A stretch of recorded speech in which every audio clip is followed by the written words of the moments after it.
بیل جا رہی تھی مگر وہ کال ریسیو نہیں کر رہی تھی۔ اسی طرح موبائل کان سے لگائے وہ اچھلت میں گھر سے باہر نکلا کہ اب ہاتھ پر ہاتھ دھرے بیٹھا تو نہیں رہ سکتا تھا۔ مسلسل اسے کال کرتے ہوئے وہ تیز تیز سیڑھیاں اترتا نیچے جانے لگا۔ قدموں سے زیادہ تیز اس کی دھڑکنیں چل رہی تھیں۔ اسی طرح موبائل کان سے لگائے وہ بلڈنگ کے باہر کھڑی اپنی گاڑی کی جانب آیا کہ پورے شہر میں کہیں نہ کہیں سے اسے ڈھونڈ ہی لائے گا۔ ابھی اس نے گاڑی کے دروازے کا ہینڈ ریل پر ہاتھ رکھا ہی تھا کہ دوسری جانب سے کال ریسیو ہو گئی۔ ہیلو۔ یہ سپاٹ آواز بھی اس کی سماعت کے لیے امرت سے کم نہیں تھی۔ امرین، کہاں ہو تم؟ اس نے بتابی کو الفاظ دیے۔ وہیں جہاں آپ چاہتے تھے کہ میں چلی جاؤں، آپ کی زندگی سے بہت دور۔ انداز ویسا ہی سپاٹ تھا۔ نہیں، میں ایسا کبھی نہیں چاہتا تھا، پلیز واپس آ جاؤ۔ بلکہ تم کہاں ہو بتاؤ، میں تمہیں لینے آ رہا ہوں۔ اس کی دوری میں وہ پاگل ہوا جا رہا تھا۔ کیوں لینے آئیں گے؟ تاکہ واپس آ کر میں آپ کی تیسری شادی دیکھ سکوں اور دن رات آپ کی بے رخی سہتی رہوں۔ انداز میں کر بکاٹ ایک ساتھ تھی۔ نہیں، تاکہ تمہارے ساتھ وہ زندگی شروع کر سکوں جس کے لیے ہم دونوں کب سے ترس رہے ہیں۔ اس کے لہجے کی بے بسی اور تڑپ پل بھر کو اسے لاجواب کر گئی۔ ترسایا تو آپ نے ہے مجھے پل پل اپنی محبت کے لیے۔ اس کے لہجے میں بھی کسک تھی۔ ایسا کرنا میری ضرورت تھی۔ میں اپنے ہر عمل کی نہ صرف وضاحت کروں گا بلکہ اس کا پورا ازالہ بھی کر دوں گا۔ بس پلیز تم واپس آ جاؤ امرین، پلیز۔ وہ اس کے لیے بری طرح تڑپ رہا تھا۔ دوسری جانب خاموشی چھا گئی۔ اگر تم واپس نہیں آئیں تو اس بار مائر اور منزہ صرف اپنی ماں کو ہی نہیں بلکہ شاید باپ کو بھی کھو دیں گے۔ وہ ٹوٹے ہوئے انداز میں مزید گویا ہوا تو دوسری جانب جمی سرد مہری کی برف پر احساس کی ضرب لگی۔ پلیز امرین، واپس آ جاؤ، پلیز۔ اس کی بھرائی ہوئی آواز کانپ رہی تھی اور آنکھیں چھلک پڑی تھیں۔ پیچھے پلٹ کر اوپر دیکھیں، امرین نے اچانک ہی ایک غیر متوقع بات کی۔ ساحل نے فوری طور پر پلٹ کر اوپر دیکھا تو 8 منزلہ اس بلڈنگ کی چھت پر، یعنی یہاں سے بہت دور، اسے وہ کھڑی نظر آئی جو باؤنڈری سے نیچے ہی جھانک رہی تھی۔ اس کے خد و خال واضح نہیں تھے مگر وہ ایک نظر میں اسے پہچان گیا تھا کہ وہ اس کی امرین ہی ہے جس کے عقب میں نظر آتے سیاہ آسمان کے سینے پر پورا چاند چمک رہا تھا۔ اس نے موبائل جیکٹ کی جیب میں رکھا اور اپنے چاند کو چھونے کی چاہ میں فوری طور پر بلڈنگ کے اندر آ کر اوپر کی طرف بھاگا۔ برق رفتاری سے سیڑھیوں پر دوڑتے ہوئے اس نے منٹوں میں 8 منازل طے کر لیے اور بالآخر چھت پر پہنچ کر اس کے قدموں کو لگام لگی۔ وہ پھولتی سانسوں کے درمیان آنکھوں میں محبت لیے اسے دیکھتا ہوا چھت کے داخلی حصے پر کھڑا تھا اور وہ اس کی دی ہوئی وہی سرخ ساڑی باندھے باؤنڈری کے پاس کھڑی سپاٹ نگاہوں سے اسے دیکھ رہی تھی۔ دونوں کے درمیان حائل کئی گز کے فاصلے سے تیز سرد ہوا گزر رہی تھی اور چاند نے اپنی چاندنی ہر سو بکھیر کر ایک خوبصورت فسن پھونک رکھا تھا۔ وہ یہ فاصلہ مٹاتے ہوئے اس کی جانب آیا اور ایک قریب پہنچ کر اسے گلے سے لگایا۔ امرین نے اس کی تیز دھڑکن بہت واضح محسوس کی جو سیڑھی چڑھنے سے زیادہ اسے کھونے کے خوف سے بے ترتیب ہو گئی تھی۔ تم نے تو میری جان ہی نکال دی تھی، وہ اسے خود میں بھیجتے ہوئے بولا۔ بس کریں یہ جھوٹا ناٹک۔ امرین نے اسے دھکیل کر خود سے دور کیا۔ وہ پیچھے ہو کر ناسمجھی سے اسے دیکھنے لگا۔ میں بھلا جھوٹ کیوں بولوں گا؟ اس نے حیرت سے سوال اٹھایا۔ یہ تو آپ ہی بتا سکتے ہیں، اور اگر یہ جھوٹ نہیں ہے تو پھر وہ سب کیا تھا جو اتنا عرصے آپ میرے ساتھ کرتے رہے؟ وہ آج عاجز محبوبہ نہیں بلکہ حساب کتاب پر اتری زخمی عورت بنی ہوئی تھی۔ یہی سب تو بتانے والا تھا آج تمہیں، مگر تم تو یہاں میری موت کا سامان تیار کیے ہوئے تھی۔ آپ مجھے آج میرے بھائی کے پاس دبئی بھیجنے والے تھے، اس نے طنزیہ انداز میں تصحیح کرتے ہوئے یاد دلایا۔ تمہارے پاس پاسپورٹ ہے؟ ساحل نے اچانک سوال کیا۔ نہیں۔ اور کامن سینس؟ اگلے سوال پر وہ مزید متعجب ہوئی۔ وہ بھی نہیں ہے شاید، کیونکہ اگر ہوتی تو تمہاری سمجھ میں آ جاتا کہ بنا پاسپورٹ کے وزیر اعظم بھی ملک سے باہر نہیں جا سکتا، تو میں تمہیں کیسے بھیج سکتا ہوں؟ وہ اس کی عقل پر ماتم کرتے ہوئے خود ہی مزید بولا تو وہ سخت الجھن کا شکار ہو گئی۔ تو پھر آپ نے مجھے سامان پیک کرنے کا کیوں کہا تھا؟ کہاں لے جانے والے تھے مجھے؟ اس نے الجھ کر پوچھا۔ بتاتا ہوں، آؤ میرے ساتھ۔ ساحل نے اس کا ہاتھ پکڑا۔ مجھے کہیں نہیں جانا، آپ جائیں، جا کر تیسری چوتھی جتنی دل چاہے شادیاں کریں۔ امرین نے خفگی سے کہتے ہوئے اپنا ہاتھ چھڑایا۔ یہ خفگی اس کا حق تھی۔ تمہیں مائر اور منسا کی قسم، چلو میرے ساتھ، پھر جتنا چاہو لڑتی رہنا۔ اب کی بار ساحل نے بات ہی ایسی کر دی کہ اس کی ساری مزاحمت دم توڑ گئی۔ شہر کی پرشور افراتفری دیکھتے ہوئے بلاخر گاڑی ایک پوش علاقے میں داخل ہوئی، جہاں بے حد سکون تھا اور کافی فاصلے سے مگر ایک ترتیب کے ساتھ نہایت عالیشان بنگلے بنے ہوئے تھے۔ سست روی سے چلتی ان کی گاڑی جب ایسے ہی ایک بنگلے کے پاس پہنچی تو چوکیدار نے ادب سے سلیوٹ کرتے ہوئے لوہے کا بڑا سا دروازہ کھول دیا، جس سے کار اندر آ گئی۔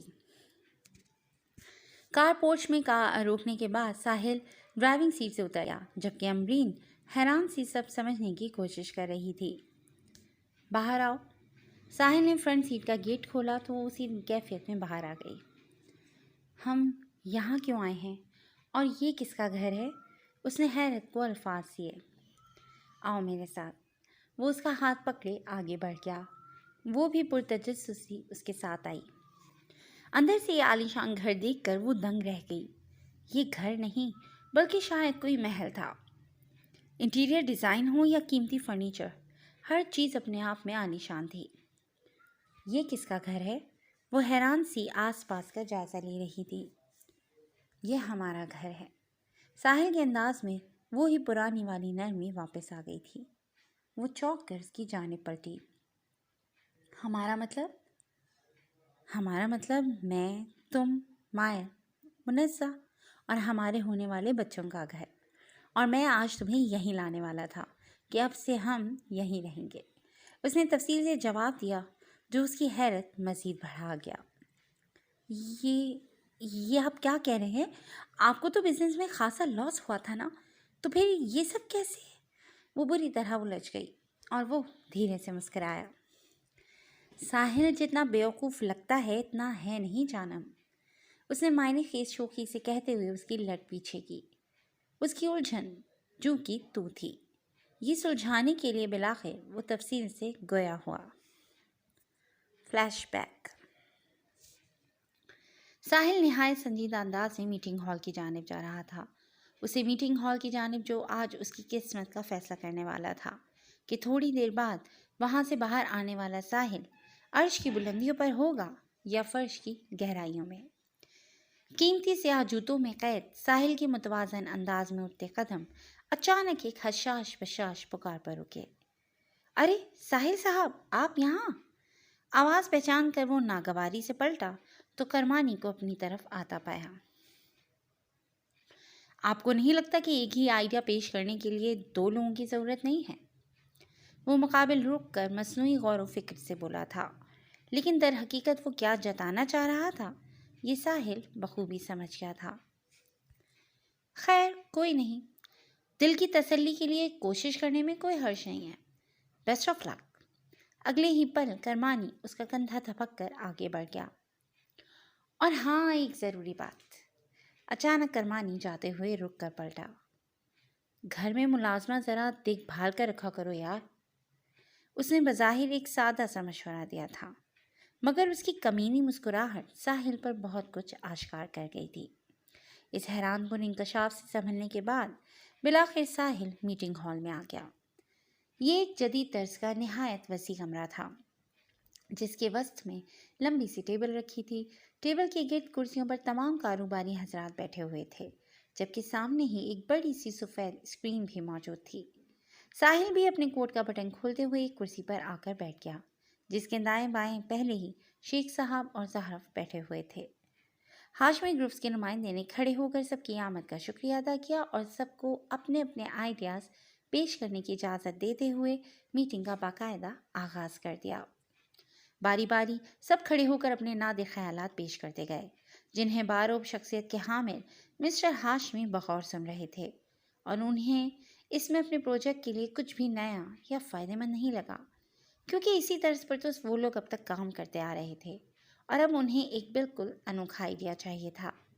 سب کے بعد کرمانی کی باری آئی تو مغرور انداز میں اپنی جگہ پر کھڑا ہوا اور میپ میز پر رکھ کر لفظ بہ لفظ ساحل سے چرایا ہوا آئیڈیا پیش کرنے لگا، جسے ساحل چپ چاپ سنتا رہا، جبکہ مسٹر ہاشمی کے تاثر بتا رہے تھے کہ انہیں کچھ نیا نظر آیا ہے۔ کرمانی کے ہر انداز سے ایسا غرور جھلک رہا تھا جیسے وہ جیت چکا ہو، اور اب بس دنیاوی رسم پوری کرنے کے لیے سب کے سامنے اعلان ہونا باقی ہو۔ کرمانی کی بات مکمل کرنے پر کئی لوگوں نے اسے سراہتے ہوئے تالیاں بجائیں، جن میں مسٹر ہاشمی کا رائٹ ہینڈ یعنی ان کا بڑا بیٹا بھی شامل تھا، جس سے کرمانی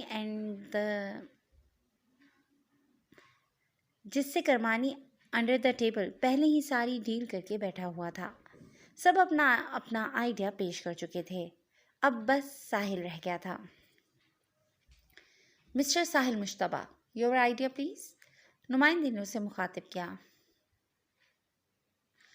آئی تھنک ہمیں آلریڈی ایک بہتر آئیڈیا مل چکا ہے، اب مزید کسی پریزنٹیشن کی ضرورت نہیں ہے۔ مسٹر ہاشمی کے بڑے بیٹے نے خیال ظاہر کیا تو کرمانی کی کمینی مسکراہٹ گہری ہوئی۔ سمجھدار انسان بہتر نہیں بہترین چنتا ہے۔ گو اہیڈ مسٹر ساحل۔ مسٹر ہاشمی کی ٹھہری ہوئی باروب آواز ان کی شخصیت کے عین مطابق تھی۔ ان کی جانب سے گرین سگنل ملنے پر ساحل اپنے کوٹ کا بٹن بند کرتے ہوئے کرسی پر سے اٹھا۔ میں بلا وجہ کا تعارف دینے میں آپ لوگوں کا قیمتی وقت ضائع نہیں کروں گا۔ آپ سب نے جو آئیڈیاز پیش کیے وہ بہت زبردست تھے، اسپیشلی مسٹر کرمانی کا آئیڈیا۔ وہ بہت ٹھہرے ہوئے مطمئن انداز میں گویا تھا۔ میں بھی اپنا ایک چھوٹا سا آئیڈیا پیش کرنے لگا ہوں جو شاید آپ کے کام آ جائے۔ ساحل نے بات جاری رکھتے ہوئے زہرب کی جانب دیکھا تو اس نے ایک USB ساحل کی جانب بڑھائی، جسے لے کر وہ پروجیکٹر کی طرف آیا اور USB اس میں کنیکٹ کرتے ہی سفید اسکرین پر ایک 3D اینیمیشن ویڈیو ابھر آئی۔ ہم سب جانتے ہیں کہ اس بار ہاشمی گروپ اسپیشلی بچوں کے لیے ایک ہاسپٹل بنانے جا رہے ہیں، اور یہ بھی جانتے ہیں کہ اس شہر میں پہلے سے کافی چائلڈ ہاسپٹلز موجود ہیں۔ ایسے میں ہاشمی گروپس کا ہاسپٹل الگ کیسے لگے گا اگر ہم اسے کچھ اس طرح بنائیں؟ اس نے اسکرین کی جانب اشارہ کیا جس پر سب کی نظریں تھیں۔ اسکرین پر ہاسپٹل کا 3D ڈیزائن چل رہا تھا، جس میں نظر آتا خوبصورت رنگوں سے مزین ہاسپٹل پہلی نظر میں ہی بہت اچھا لگ رہا تھا۔ ہمارا ہاسپٹل عام ہاسپٹلز کی طرح وائٹ نہیں ہوگا، بلکہ ہم اسے کچھ اس طرح کلرفل رکھیں گے۔ سیڑھیاں اور فرش ہموار ضرور ہوں گے، مگر جس طرح کی مسٹر کرمانی نے بتائے اتنے چکنے ماربل کے نہیں ہوں گے کہ اس پر بچے پھسل کر گر سکتے ہیں۔ I am right mister Kirmani? Sahil نے بڑی مہارت سے اپنے ہی آئیڈیا میں وہ نقص نکالا جو اس نے ان چوروں کے لیے جان بوجھ کر چھوڑا تھا، کیونکہ کرمانی نے جو آئیڈیا پیش کیا تھا وہ در حقیقت ساحل کا ہی تو تھا۔ یس، ایبسلیٹلی رائٹ۔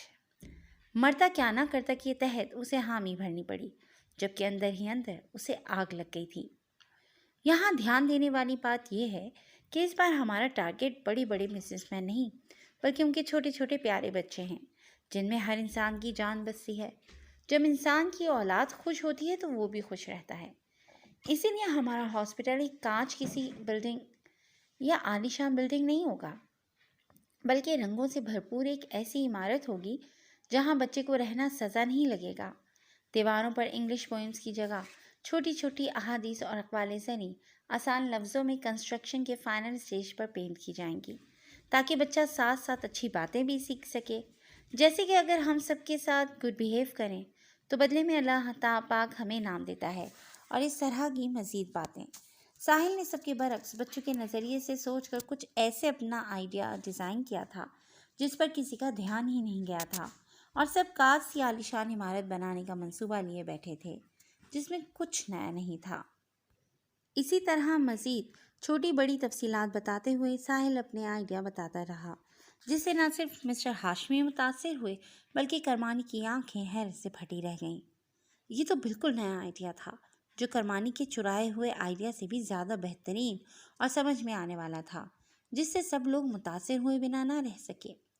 جب ساحل خاموش ہوا تو سب لوگ اس کی تعریف میں تالیاں بجا رہے تھے، اور ان تالیوں میں اس بار مسٹر ہاشمی کے دونوں ہاتھ بھی شامل تھے، جو کوئی معمولی بات نہیں تھی۔ ایک شارٹ بریک کے بعد ہم آپ کو اپنا حتمی فیصلہ سناتے ہیں gentlemen. Thank you so much. Hashmi group کے نمائندے نے مسٹر ہاشمی کے حکم پر اطلاع دی تو سب لوگ اٹھ کر میٹنگ ہال سے باہر جانے لگے۔ ساحل بھی مطمئن سا زہرف اور شیخ صاحب کے ساتھ بات چیت کرتا باہر آ گیا تھا جب شیخ صاحب ایکسکیوز کرتے ہوئے باتھ روم چلے گئے۔ ان کی حالت کافی گھبرائی ہوئی ہو رہی تھی، جیسے ٹینشن سے بی پی ہائی ہو رہا ہو۔ وہ جیسے ہی باتھ روم میں آئے تو کسی نے ان کا گریبان پکڑ کر انہیں دیوار سے لگا دیا۔ یہ کیا غداری کی تو نے میرے ساتھ؟ وہ غصے سے پاگل ہوتا کرمانی تھا، جبکہ ان دونوں کے سوا باتھ روم میں کوئی اور نہ تھا۔ میں نے کوئی غداری نہیں کی ہے، میرا یقین کریں، انہوں نے بمشکل صفائی دینی چاہی۔ میں نے یہ آئیڈیا چرانے کے لیے تجھے تیری منہ مانگی قیمت دی تھی، اور پھر بھی ساحل مجھ سے بازی لے گیا۔ یہ غداری نہیں تو اور کیا ہے؟ ساحل اچانک پہلے والے آئیڈیا سے زیادہ بہترین آئیڈیا کیسے لے آیا، وہ بھی اتنی جلدی؟ وہ دانت پیس کر غرایا، کیونکہ در حقیقت یہی اوریجنل آئیڈیا تھا۔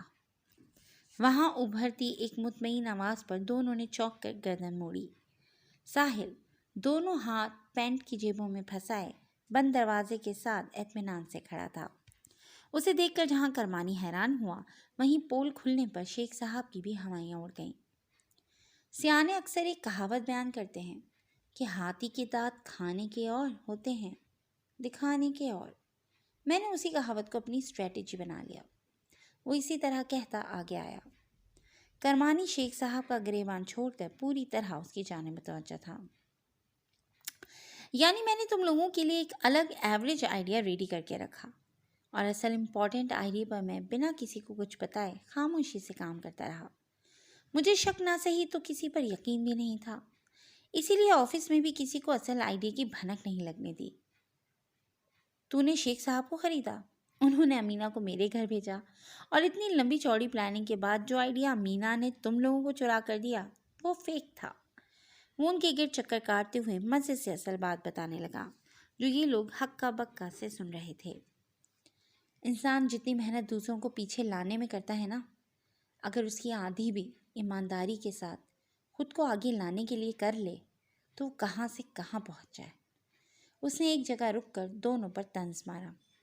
سر میری بات سنیں پلیز۔ میں شیخ صاحب نے گھبراہٹ کے عالم میں کچھ کہنا چاہا تھا کہ ساحل نے ہاتھ اٹھا کر انہیں خاموش کروا دیا۔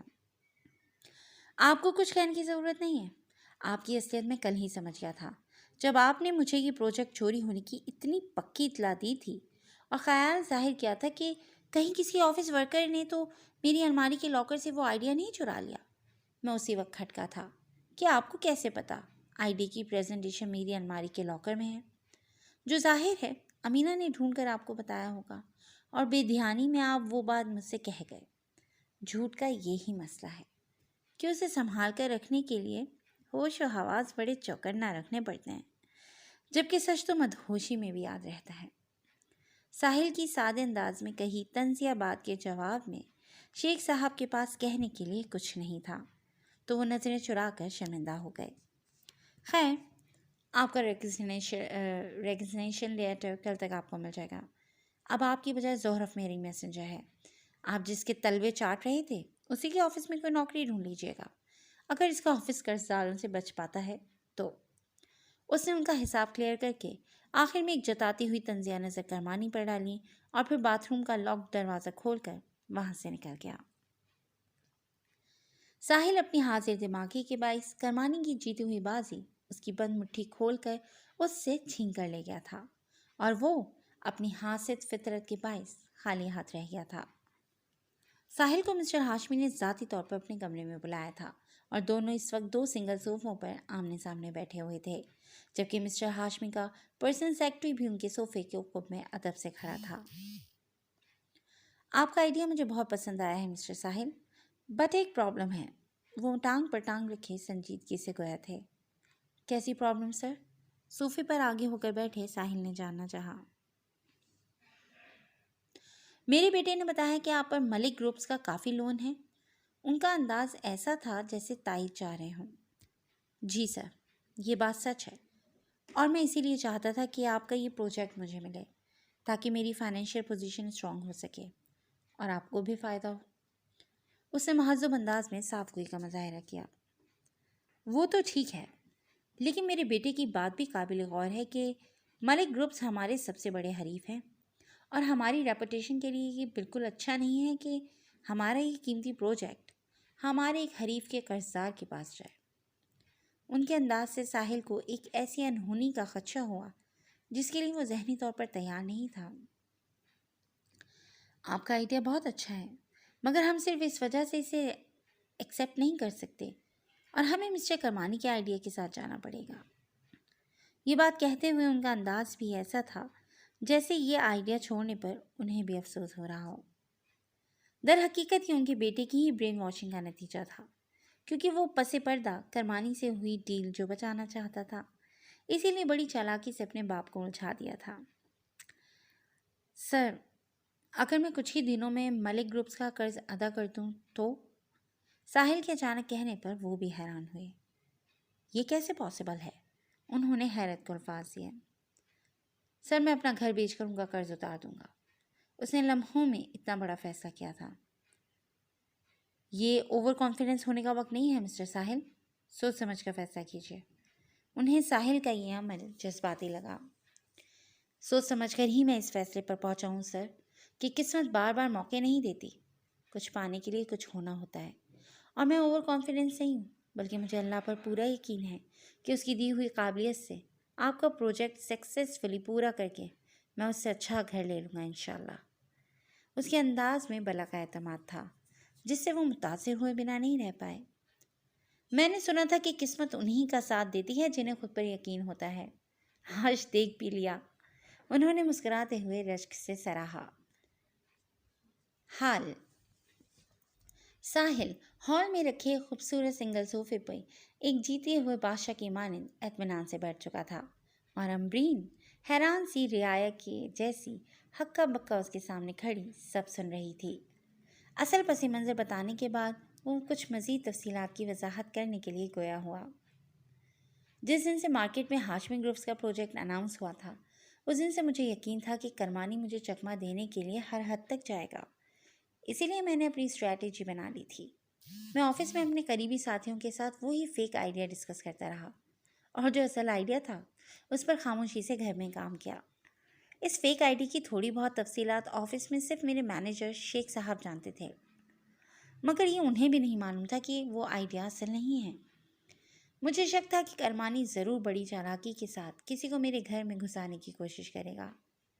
تبھی بہت ڈرامائی انداز میں تمہاری انٹری ہوئی۔ میں سمجھ گیا کہ یقیناً تم کرمانی کا بھیجا گیا مہرا ہو۔ تمہارے بارے میں جب میں نے معلومات حاصل کی تو پتہ چلا کہ والدین تو ہیں ہی نہیں، ایک بھائی تھا جو اچانک بیرون ملک چلا گیا ہے، اور تم نے کسی بھائی کا کوئی ذکر ہی نہیں کیا تھا، تو شک کی تصدیق ہونے لگی کہ کچھ تو گڑبڑ ہے۔ میں نے تمہیں بچوں کی دیکھ بھال کے بہانے گھر میں رہنے دیا، کیونکہ میں چاہتا تھا کہ کرمانی کو اس کا پلان کامیاب ہوتا نظر آئے، اور وہ اسی خوش فہمی میں اطمینان سے بیٹھا رہے۔ سب کچھ اچھے سے بھی زیادہ اچھا چل رہا تھا کہ تمہارے آنے سے بچے بہت بدل گئے تھے۔ تبھی خالہ نے تم سے شادی کی بات چھیڑ دی۔ میں نے سوچا اسی وقت انہیں سب بتا دوں کہ تم کس مقصد سے یہاں آئی ہو، لیکن پھر بچوں کی بے پناہ خوشی نے مجھے روک لیا۔ فروا کے جانے کے بعد زندگی میں پہلی بار میں نے اپنے بچوں کو اتنا خوش دیکھا تھا جتنا خوش وہ فروا کے ساتھ بھی نہیں تھے۔ پھر تمہارا رویہ بھی ان کے ساتھ بہت پیارا اور مخلص تھا، جو یہ ظاہر کرتا تھا کہ تم کوئی بری لڑکی نہیں ہو۔ یقیناً کرمانی تمہاری کوئی مجبوری کیش کر کے تم سے زبردستی یہ سب کروا رہا ہے۔ میں نے بہت سوچا اور اس نتیجے پر پہنچا کہ رسک لے کر دیکھا جائے۔ پہلی شادی بھی تو بہت مان و محبت سے کی تھی میں نے، مگر اس سے نہ مجھے محبت ملی اور نہ ہی میرے بچوں کو ممتا۔ اس کے بعد دل میں ایک ڈر سا بیٹھ گیا کہ نہ جانے کبھی میرے بچے ممتا کی محبت محسوس بھی کر پائیں گے کہ نہیں۔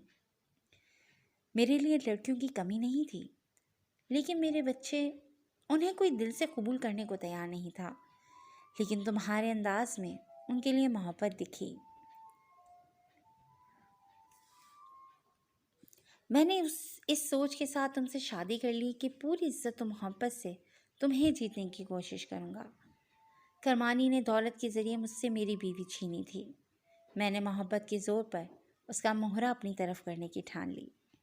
مجھے یقین تھا کہ تم ایک اچھی لڑکی ہو جو اندر سے ڈری ہوئی اور مجبور ہے۔ میں اپنی طرف سے تمہیں اتنا تحفظ دینا چاہتا تھا کہ تمہیں کسی سے ڈر کر اس کے اشاروں پر نہ چلنا پڑے۔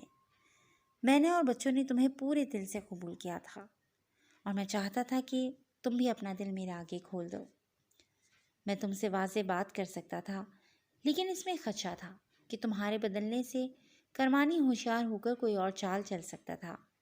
لہٰذا میں نے پروجیکٹ لانچ ہونے تک سب کو سب کے حال پر چھوڑے رکھا۔ تمہیں جان بوجھ کر اس لاکر کا پاسورڈ بتایا جس میں فیک آئیڈیا کی فائل تھی، تاکہ تم وہ کرمانی تک پہنچا دو اور وہ جیت کی خوشی میں اوور کانفیڈنس ہو کر باریکی سے سوچنا سمجھنا بند کر دے۔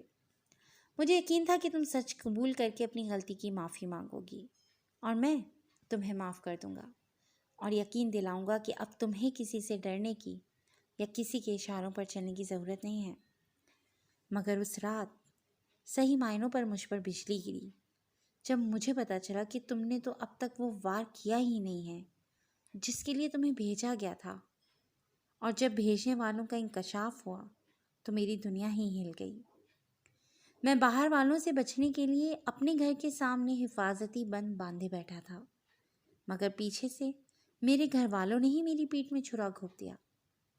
سوچی سمجھی سازش میں غیر متوقع بات یہ ہوئی کہ میرے دونوں حریفوں کے دونوں مہرے ایک ساتھ ہی مجھے مات دینے میدان میں آ گئے اور میں اصل مہرے کو پہچان ہی نہیں پایا۔ یعنی تم اور امینہ ایک ہی دن گھر آ گئیں۔ اگر خالہ کے کہنے پر تم نہ آتی تو یقیناً امینہ میرے شک کے دائرے میں ہوتی، مگر وہ تمہاری آڑ کی وجہ سے میری نظروں سے اوجھل ہو گئی۔ جس رات تم نے مجھ پر انکشاف کیا تب میں کھٹکا کہ اگر تم نے آئیڈیا نہیں چرایا تو وہ کرمانی تک پہنچا کیسے۔ لیکن اگلی صبح خود کرمانی نے جیت کی خوشی میں مجھے اشارہ دے دیا کہ امینہ اس کا مہرا تھی۔ میں کوئی بدمزگی کرنے کے بجائے سیدھا میٹنگ روم میں گیا اور وہاں اپنا اصل آئیڈیا پیش کیا، جسے سن کر نہ صرف کرمانی ہل گیا بلکہ ہاشمی گروپس کو بھی یہ آئیڈیا بہت پسند آیا اور انہوں نے پروجیکٹ مجھے دے دیا۔ کرمانی جیت کے قریب آ کر منہ کے بل گرا تھا۔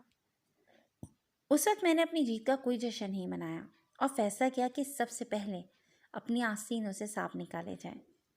میرے پاس اب اربوں کا پروجیکٹ تھا، اسی لیے وہ فیکٹری میں اپنے بچوں کا صدقہ سمجھ کر شاہ رخ بھائی کے منہ پر مار آیا کہ اب دوبارہ وہ لوگ میری دولت کے لالچ میں کوئی چال بازی نہ کریں یا تمہیں اور تمہارے بھائی کو کوئی نقصان نہ پہنچائیں۔ وہ دھیرے دھیرے مزید باتیں کرتا واضح کرتا چلا گیا اور وہ حیرت زدہ سی سنتی گئی۔ یعنی آپ اتنے وقت سے جان بوجھ کر بیوقوف بننے کا ناٹک کر رہے تھے؟ آپ کو اول روز سے سب پتہ تھا؟ کافی دیر بعد وہ گویا ہوئی تو اس کے لہجے میں بے پناہ حیرانی تھی۔ اور نہیں تو کیا، اس گیم کا مزہ ہی کچھ اور ہوتا ہے جس میں سب کو لگے کہ وہ ہمیں بے وقوف بنا رہے ہیں، لیکن در حقیقت وہ خود ہمارے ہاتھوں بے وقوف بن رہے ہو۔ وہ مزے سے کہتے ہوئے اٹھ کر اس کی جانب آیا۔ تو یعنی آپ کے کنگال ہونے والی بات بھی جھوٹی تھی اور وہ جو اتنا عرصہ آپ مجھ سے ناراض رہے وہ بھی ناٹک تھا؟ آہستہ آہستہ اس کی سمجھ میں سارا کھیل آ گیا تھا۔ ہاں بھی اور نہیں بھی، گول مول جواب ملا۔ کنگال ہونے والی بات اس طرح سے سچی تھی کہ مجھے گھر بیچنا پڑا تھا، لیکن میں اتنا بھی کنگال نہیں ہوا تھا کہ بچوں کی فیس تک نہ افورڈ کر پاتا۔ وہ تو بس میں تمہیں آزما رہا تھا۔ اس نے معنی خیز سے انکشاف کیا۔ اتنی خطرناک آزمائش؟ وہ حیرت کے صدمے میں تھی۔ ساحل چند لمحے اسے نرم نظروں سے دیکھتے رہنے کے بعد اسی نرمی سے گویا ہوا۔ میں زندگی میں اتنی بار دھوکہ کھا چکا تھا کہ اس بار میری شدید خواہش تھی میرے ساتھ کوئی دھوکے بازی نہ ہو، اسی لیے تمہیں فوری طور پر معاف کرنے کے بجائے میں نے تمہیں آزمانے کا فیصلہ کیا اور تم سے جھوٹ کہا کہ میرا دیوالیہ ہو گیا ہے۔ گھر تو ویسے بھی بدلنا تھا، لیکن تمہیں پرکھنے کے لیے میں جان بوجھ کر اس چھوٹے سے فلیٹ میں رہا، تم سے تلخ برتاؤ کیا، جھوٹ کہا کہ بچوں کی فیس دینے کے لیے پیسے نہیں ہیں، اور پتہ ہے آخر میں کیا ہوا؟ اس نے اعتراف کرتے ہوئے تجسس پھیلایا۔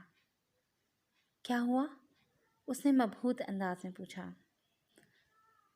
تم میری آزمائش پر پوری اتری، وہ مسکراتے ہوئے بات مکمل کر کے اسے مزید حیران کر گیا۔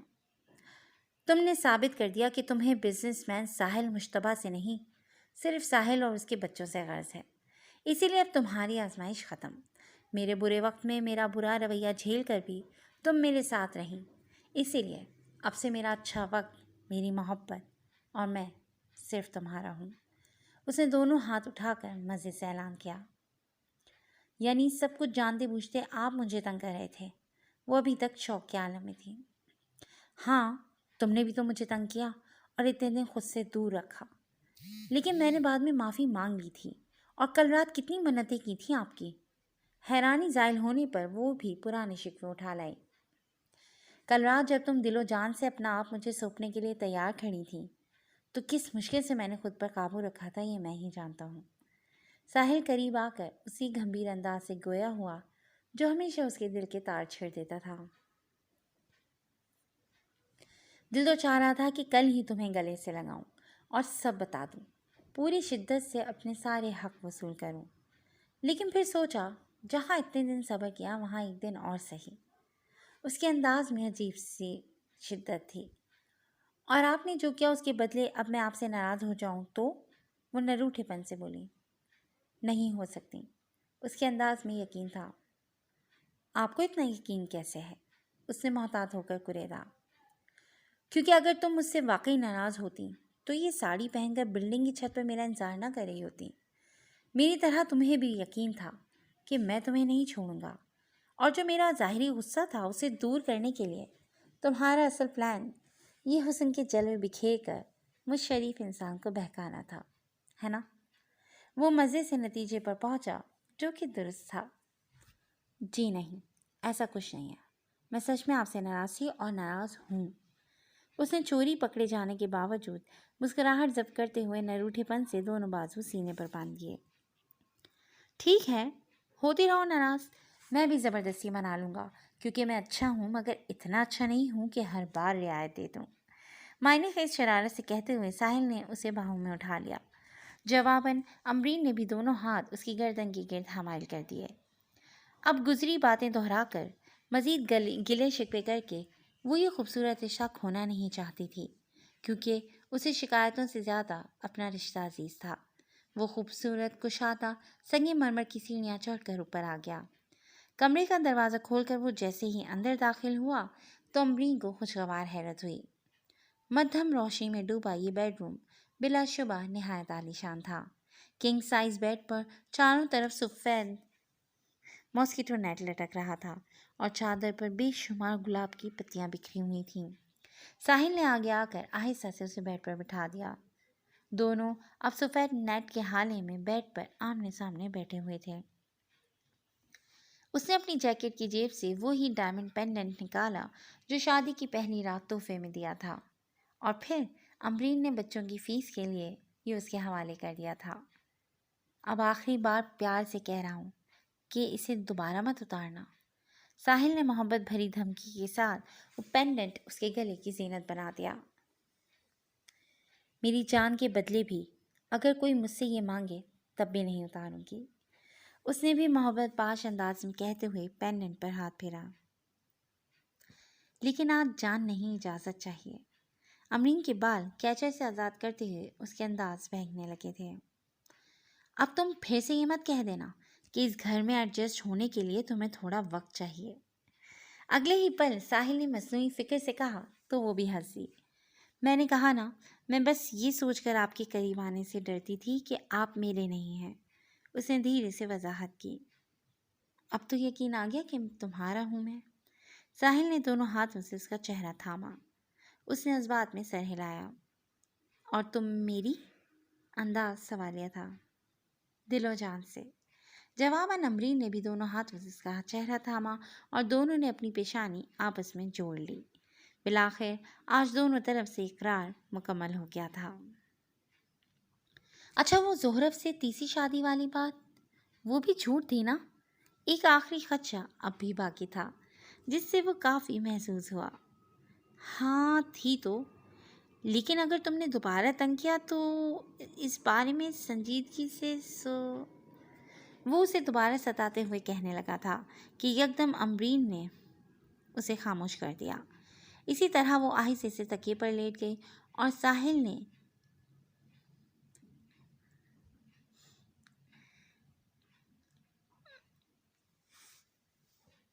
وہ سلسلہ شروع کیا جو کب سے تشنگی کی قید میں تھا، لیکن آج تمام شب بارش بن کر برستے ہوئے انہیں سیراب کرنے والا تھا۔ تنگ آغوش میں آباد کروں گا تجھ کو، رہا ہوں بہت ناشاد کہ شاد کروں گا تجھ کو، میری باہوں میں بہکنے کی سزا بھی سن لے، اب بہت دیر میں آزاد کروں گا تجھ کو۔ ایک حسین روشن صبح مسکراتے ہوئے زمین پر اتر آئی تھی، جس نے کمرے کی بند کھڑکی سے اندر جھانکنا چاہا، لیکن کھڑکی پر لٹکے بھاری پردوں نے یہ کوشش ناکام بناتے ہوئے اس کمرے میں ہنوز نیم اندھیرا قائم رکھا، جہاں سفید نیٹ کے حالے میں بیٹھ پر دو نفوس دنیا سے بے خبر گہری نیند میں تھے۔ اندازہ لگا پانا مشکل تھا کہ ان کے چہرے پر چھایا سکون نیند کی وجہ سے ہے یا ایک دوسرے کی قربت کی وجہ سے۔ امرین ساحل کے شرٹ سے آری سینے پر سر رکھے سو رہی تھی جب آہستہ آہستہ ان کی نیند ٹوٹنا شروع ہوئی۔ آنکھیں کھلنے پر جب اسے احساس ہوا کہ وہ کہاں ہیں تو بے ساختہ دل میں پھر سے ڈھیروں اطمینان اتر آیا۔ اس نے سر اٹھا کر ساحل کو دیکھا جو ہنوز نیند میں تھا،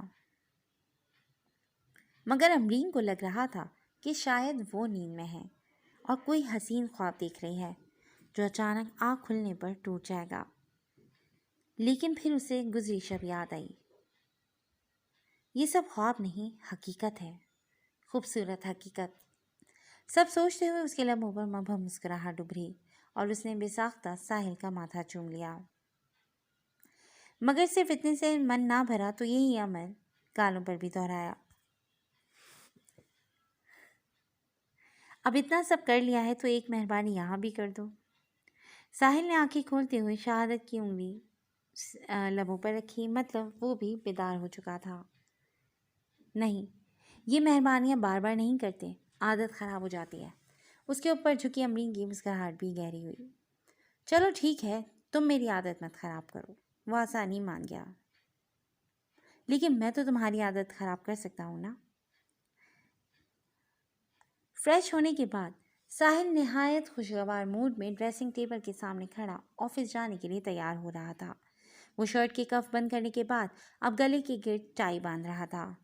میں ٹائی باندھ دوں؟ تبھی امرین نے شرارتاً اس کے پیچھے سے جھانکتے ہوئے شیشے میں دیکھا۔ نیکی اور پوچھ پوچھ۔ وہ بھی فوراً مسکراتے ہوئے اس کی جانب پلٹا تو وہ بخوشی اس کی ٹائی باندھنے لگی۔ وہ ڈریسنگ ٹیبل سے ٹیک لگائے تقریباً اس پر بیٹھ گیا تھا، اسی لیے اس کا قد امرین کے بالکل برابر آ گیا تھا اور حسب سابق ساحل نے دونوں بازو اس کی کمر کے گرد حمائل کر دیے تھے۔ امرین نے بھی نہا کر فیروزی رنگ کا سوٹ سیبتن کیا ہوا تھا، جس میں اس کا روپ آج بے حد نکھرا نکھرا لگ رہا تھا، بالکل نئی نویلی دلہن کے جیسا۔ اور روپ تو نکھرنا ہی تھا کہ اب صحیح معنوں میں اس کی ازدواجی زندگی کا آغاز ہوا تھا، جس میں کوئی دھوکہ یا چال بازی نہیں تھی، صرف محبت تھی، بے لوث محبت۔ بن گئی ٹائی؟ اس نے آخر میں اطلاع دی۔ اتنی جلدی بن گئی؟ ساحل نے ایک نظر سر نیچے کر کے ٹائی کو دیکھا اور پھر اگلے ہی پر دونوں ہاتھوں سے ٹائی کھول دی۔ وہ تھوڑا متعجب ہوئی۔ چلو دوبارہ باندھو، اس نے شوخی سے فرمائش کی۔ اچھا، مطلب آپ بار بار ٹائی کھولتے رہیں اور میں باندھتی رہوں؟ وہ بھی اس کی شرارت سمجھ گئی تھی۔ ہاں، میرا دل چاہتا ہے کہ میں ایسے ہی تمہیں باہوں میں لیے کھڑا رہوں، تم اپنے نازک ہاتھوں سے میری ٹائی باندھو، تب تک میں تمہیں جی بھر کر دیکھتا جاؤں، اور جب تم ٹائی باندھ چکو تو میں اس میں کوئی نقص نکال کر اسے کھول کر پھر سے تمہیں ٹائی باندھنے کا کہوں۔ تم پھر ٹائی باندھو، میں تمہیں دیکھ کر اپنی آنکھیں سیراب کرتا رہوں، وقت کا پہیہ بس اسی مدار پر گھومتا جائے اور تم کبھی مجھ سے دور نہ ہو۔ وہ خوابناک گھمبیر انداز میں بولتا گیا، جسے مبہم مسکراہٹ کے ساتھ سنتے ہوئے امرین نے دوبارہ اس کی ٹائی باندھ دی۔ مجھے پاس رکھنے کے لیے آپ کو ٹائی کا بہانہ لینے کی ضرورت نہیں ہے، آپ بس حکم کریں، میں ساری زندگی یوں ہی آپ کی باہوں میں خوشی خوشی گزار دوں گی۔ اس نے دونوں ہاتھ ساحل کے کندھوں پر رکھتے ہوئے محبت باش جواب دیا۔ سچی؟ اس نے امرین کو خود میں بھیجا۔ مچھی، رومانوی سی سرگوشی میں جواب ملا۔